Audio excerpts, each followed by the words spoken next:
আর বাংলায় আরও একটা ট্রেন্ড চলছে। কি ট্রেন্ড? তৃণমূল মারছে তৃণমূল।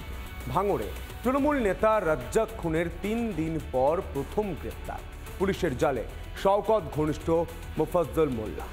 এলাকার দখল নিতে রাজ্জাককে খুনের অভিযোগ। ধৃতের 7 দিনের পুলিশ হেফাজতের নির্দেশ বারুইপুর মহকুমা আদালত। দেখো গন্ডগোল কি নিয়েছিল, এখন আমি মুখ খুলবো না।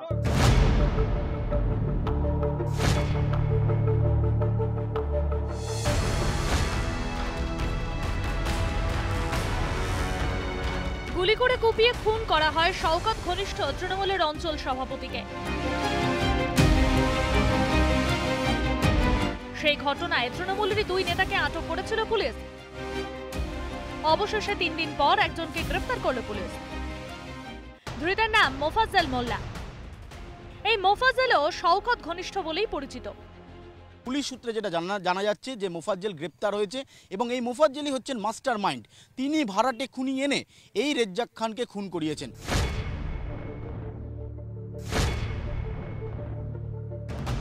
বৃহস্পতিবার রাতে বাইকে চেপে বাড়ি ফিরছিলেন রাজ্জাক খান। এমন সময় তার উপরে হামলা, প্রথমে গুলি, তারপরে কুপিয়ে খুন। প্রথম থেকেই প্রশ্ন উঠছিল, এই ঘটনা কি শওকত আরাবুলের গোষ্ঠীদ্বন্দ্বের জের? এখনো পর্যন্ত যা খবর, এলাকা দখলের লড়াইয়েই খুন করা হয় রাজ্জাককে। রেজ্জাক খান তিনি কিন্তু শওকত মোল্লার ঘনিষ্ঠ হওয়ায় 9টা বুথের দায়িত্ব দিয়ে দিয়েছিল রেজ্জাককে, সরাসরি শওকত। এমনকি এই যে বিজয়গঞ্জ বাজার, সেই বিজয়গঞ্জ বাজারেরও দায়িত্ব দেওয়া ছিল এই রেজ্জাক খানকে। চাইছি যে ওদের ফাঁসি হোক, ধারাবাহিক। আমার ছোট ছোট ভাইপো ভাইজি সব ওরা এতিম হয়ে গেছে, দেখেন বাবার প্রয়োজন, ওদের বাবা হারা, ওদের কত কষ্ট। এদিকে রিপাবলিকের ক্যামেরার সামনে কান্নায় ভেঙে পড়লেন ধৃতের স্ত্রী। হ্যাঁ, ভোটে দাঁড়িয়েছিল এই 2023-এ পঞ্চায়েত। হ্যাঁ, পঞ্চায়েতে দাঁড়িয়েছিল। হ্যাঁ। আপনার স্বামীকে কি ফাঁসানো হচ্ছে বলবেন? হ্যাঁ, আমার স্বামীকে নির্দোষিত, ওকে ফাঁসানোই হয়েছে। কে ফাঁসাচ্ছে এখন দেখা যাচ্ছে, টিএমসি তো ফাঁসি।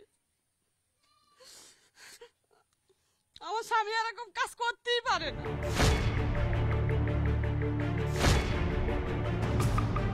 Shawkat Molla right side, left side, front side, back side যে নেতাগুলো দাঁড়িয়েছিল, সঠিক তদন্ত হলে ওই অনেক নেতা জড়াবে। শওকত মোল্লা সাহেবকে যদি সঠিকভাবে জিজ্ঞাসাবাদ করা যায়, উনি এই খুনের অনেক রহস্য উন্মোচন করতে পারবেন বলে আমার মনে। আইএসএফ এর মদতপুষ্ট হয়ে আজকে যে বা যারা খুন করেছে তারা কখনো দলের লোক হতে পারে না। এত বেশি সেখানটা ক্রিমিনাল, এত বেশি সেখানটাই সমাজ বিরোধী, এত বেশি সেখানটাই হারমাদা ঢুকে আছে, তাদের তো কাজ পাচ্ছে না তারা। ফলে নিজেদের মধ্যে রক্তক্ষরণটা শুরু হয়েছে। এই রক্তক্ষরণের মধ্যে দিয়ে তৃণমূল দল আগামী দিনে এই পশ্চিমবঙ্গ থেকে উঠে যাবে।